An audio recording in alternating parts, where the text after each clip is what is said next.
It is no secret there is stigma surrounding the Muslim community in America today. From tension on airplanes to travel bans, it is not uncommon for there to be issues surrounding the Muslim community. Since the terrorist attack on U.S. soil on September 11, 2001, discrimination against the Muslim population has skyrocketed. According to the article, Attitudes Toward Muslim Americans Post 9/11, the Federal Bureau of Investigation has discovered a 17,000% increase in hate crimes between 2000 and 2001 reported from followers of Islam. This discrimination has taken a toll on many Muslims in America who are only trying to live a faith-based life. The first article read was titled Attitudes Toward Muslim Americans Post 9/11. Since attitudes toward the Muslim community have been largely understudied, the speaker composed a study to explore and analyze these attitudes. The study was randomly composed of 208 subjects, 170 female and 38 male, from California State University. The subjects were from many different races, and the median age for the subjects was 21 years old. Religion within the subjects was broad as well, with over half being Christian or Catholic. The subjects were given a variety of tests through an online survey in a laboratory setting to determine different qualities that would illustrate the mindset of an average American toward a Muslim. The first was the situational attitude scale. This was used to determine each subject's attitude toward others. Two versions of the test were given out randomly to the subjects, one that was ethnically specific for the Arab race, and the other was non-specific. The higher the score on the test, the more negative the subject's attitude is.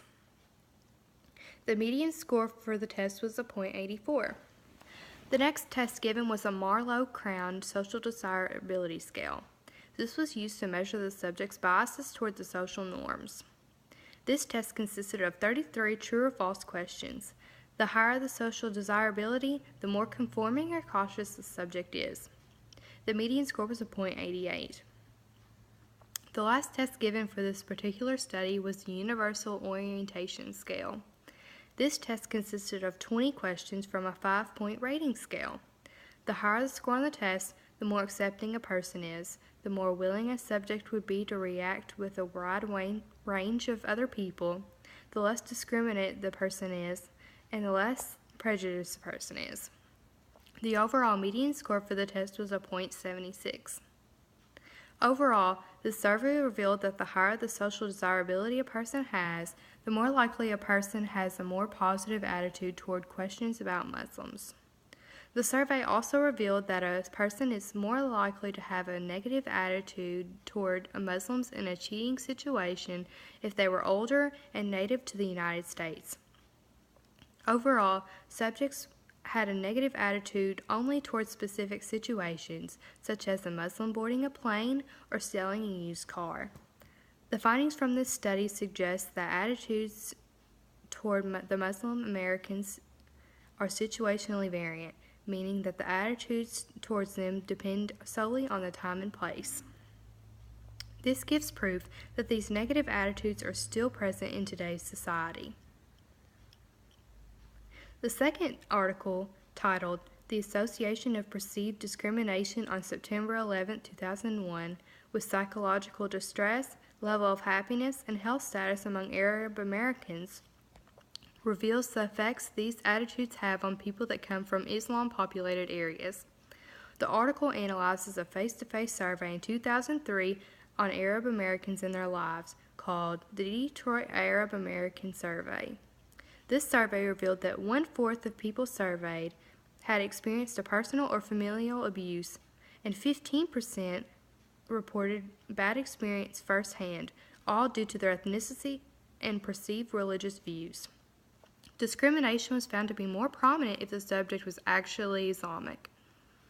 The article revealed that Arab Americans have increased stress, less happiness, and more health problems, with personal experience increasing these rates.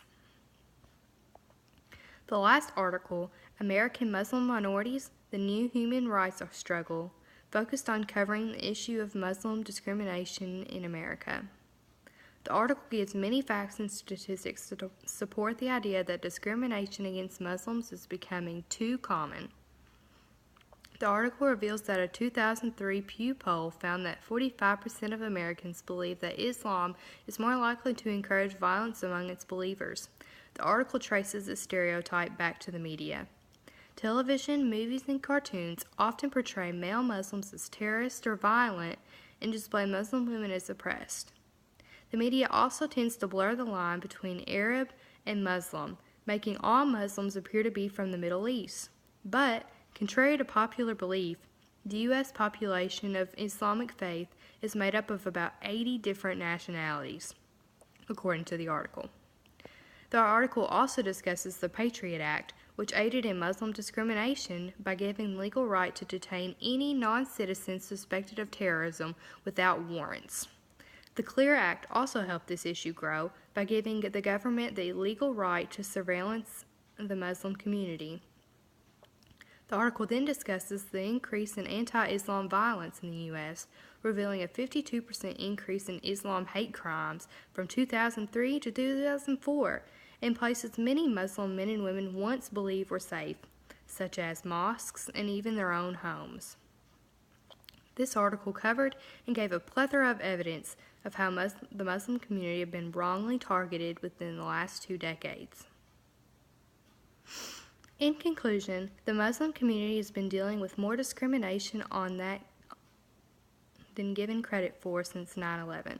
If we all realize these issues and their effects, our nation could solve these problems and contain the problem before it gets any worse.